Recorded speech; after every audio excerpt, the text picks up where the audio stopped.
Hello, I'm Tom Wilkinson, and welcome back to the Thinking in English podcast, a podcast for intermediate to advanced level English learners. Happy Halloween! In this spooky, special episode of Thinking in English, I thought I would introduce you all to one of the most famous ghost stories of all time, The Signal Man by Charles Dickens. The Signal Man is an incredibly famous ghost story, written in 1866 by the great writer Charles Dickens. A railway signalman tells the narrator about a mysterious vision he keeps having. He works near a railway tunnel where he controls the movements of passing trains. But he is haunted by a ghostly figure which appears on the railway tracks just before tragic events occur. As the story was written over 150 years ago, the vocabulary and way of making sentences may be a little more difficult than you are used to. But I want you all to challenge yourselves. Focus on the story and don't get distracted by vocabulary and phrases that may be new to you. I'll leave an extensive vocabulary list at the end of my reading to help you all. So I'll read a brief extract from the short story on the podcast today, and if you're interested in reading the whole story, I'll leave links to access a full free book. So sit back, read along with the transcript and vocabulary on my blog, and prepare to be freaked out by The Signal Man. One moonlit night, said the man, I was sitting here when I heard a voice cry, "Hello, below there." I started up, looked from that door, and saw this someone else standing by the red light near the tunnel, waving as I just showed you now. The voice seemed hoarse with shouting, and it cried, "Look out, look out." And then again, "Hello, below there, look out." I caught up my lamp, turned it on red, and ran towards the figure, calling, "What's wrong? What has happened? Where?" It stood just outside the blackness of the tunnel. I advanced so close upon it that I wondered at its keeping the sleeve across its eyes. I ran up at it, and I had my hand stretched out to pull the sleeve away, when it was gone. "Into the tunnel," said I.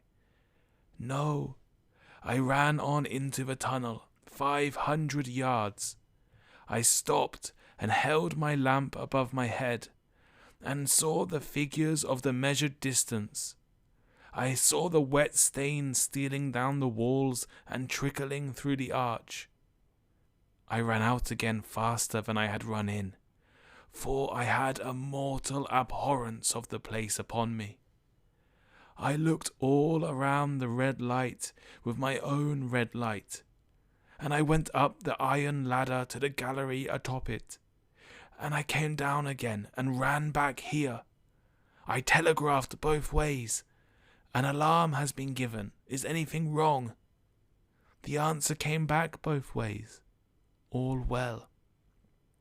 Resisting the slow touch of a frozen finger tracing out my spine, I showed him how that this figure must be a deception of his sense of sight, and how that figures, originating in disease of the delicate nerves that minister to the functions of the eye, were known to have often troubled patients, some of whom had become conscious of the nature of their affliction, and had even proved it by experiments upon themselves. "As to an imaginary cry," said I, "do but listen for a moment to the wind in this unnatural valley while we speak so low, and to the wild harp it makes of the telegraph wires." "That was all very well," he returned, after we had sat listening for a while, "and he ought to know something of the wind and the wires. he who so often passed long winter nights there, alone and watching. But he would beg to remark that he had not finished. I asked his pardon, and he slowly added these words, touching my arm. Within 6 hours after the appearance, the memorable accident on this line happened, and within 10 hours the dead and wounded were brought along through the tunnel over the spot where the figure had stood. A disagreeable shudder crept over me, but I did my best against it. It was not to be denied, I rejoined, that this was a remarkable coincidence, calculated deeply to impress the mind. But it was unquestionable that remarkable coincidences did continually occur, and they must be taken into account in dealing with such a subject. Though, to be sure, I must admit, I added, for I thought I saw that he was going to bring the objection to bear upon me, men of common sense did not allow much for coincidences in making the ordinary calculations of life. He again begged to remark that he had not finished. I again begged his pardon for being betrayed into interruptions. This, he said, again laying his hand upon my arm and glancing over his shoulder with hollow eyes, was just a year ago. 6 or 7 months passed, and I had recovered from the surprise and the shock, when one morning, as the day was breaking, I, standing at the door, looked towards the red light, and saw the spectre again. He stopped, with a fixed look at me. Did it cry out? No, it was silent. Did it wave its arm? No, it leaned against the shaft of the light with both hands before the face, like this. Once more I followed his action with my eyes. It was an action of mourning. I have seen such an attitude in stone figures on tombs. Did you go up to it? I came in and sat down, partly to collect my thoughts, partly because it had turned me faint. When I went to the door again, daylight was above me, and the ghost was gone. But nothing followed. Nothing came of this. He touched me on the arm with his forefinger twice or thrice, giving a ghastly nod each time. That very day, as a train came out of the tunnel, I noticed, at a carriage window on my side, what looked like a confusion of hands and heads, and something waved. I saw it just in time to signal the driver. Stop! He shut off and put his brakes on, but the train drifted past here 150 yards or more. I ran after it, and as I went along, heard terrible screams and cries. A beautiful young lady had died instantaneously in one of the compartments, and was brought in here and laid down on this floor between us. Involuntarily I pushed my chair back, as I looked from the boards at which he pointed to himself. True, sir, true, precisely as it happened, so I tell it to you. I could think of nothing to say, to any purpose, and my mouth was very dry. The wind and the wires took up the story with a long, lamenting wail. He resumed, Now, sir, mark this, and judge how my mind is troubled. The spectre came back a week ago. Ever since it has been there, now and again, by fits and starts. At the light, at the danger light. What does it seem to do? He repeated, if possible with increased passion and vehemence, that former gesticulation of, For God's sake, clear the way. Then he went on, I have no peace or rest for it. It calls to me for many minutes together in an agonized manner. Below there! Look out! Look out! It stands waving to me. It rings my little bell. I caught at that. Did it ring your bell yesterday evening when I was here, and you went to the door? Twice. Why, see, said I, how your imagination misleads you. My eyes were on the bell, and my ears were open to the bell. And if I am a living man, it did not ring at those times. No, nor at any other time, except when it was rung in the natural course of physical things by the station communicating with you. He shook his head. I have never made a mistake as to that yet, sir. I have never confused the spectre's ring with the man's. The ghost's ring is a strange vibration in the bell that it derives from nothing else, and I have not asserted that the bell stares to the eye. I don't wonder that you failed to hear it, but I heard it. And did the spectre seem to be there when you looked out? It was there. Both times? He repeated firmly. Both times. Will you come to the door with me and look for it now? He bit his lip, as though he were somewhat unwilling, but arose. I opened the door and stood on the step while he stood in the doorway. There was the danger light. There was the dismal mouth of the tunnel. There were the high, wet stone walls of the cutting. There were the stars above them. Do you see it? I asked him, taking particular note of his face. His eyes were prominent and strained, but not very much more so, perhaps, than my own had been when I directed them earnestly towards the same spot.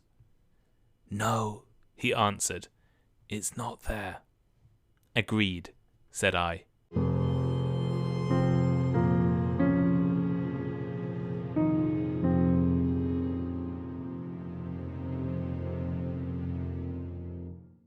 So here is today's final thought. That was an extract from The Signal Man by Charles Dickens.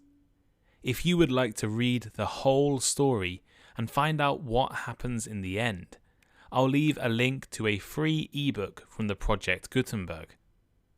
I really hope you all enjoyed this episode. I wanted to try something different and give you all a slightly new experience. Fiction is such an important and amazing tool for English learners. And with audiobooks and fiction-based podcasts available everywhere right now, I think you should all be using them. I'll leave a vocabulary list at the end of this episode if you'd like to listen, and as always there is one in the blog and hopefully in the description of the podcast if it can fit. But what did you think of The Signal Man? Do you want to know what happens at the end? What is your favourite ghost story? Do you celebrate Halloween in your country? Let me know by leaving a comment on the blog or a comment on Spotify or wherever you're listening right now. Subscribe to my Patreon if you'd like to support me. Leave a like and a rating and a review wherever you are listening right now. And here is today's vocabulary list.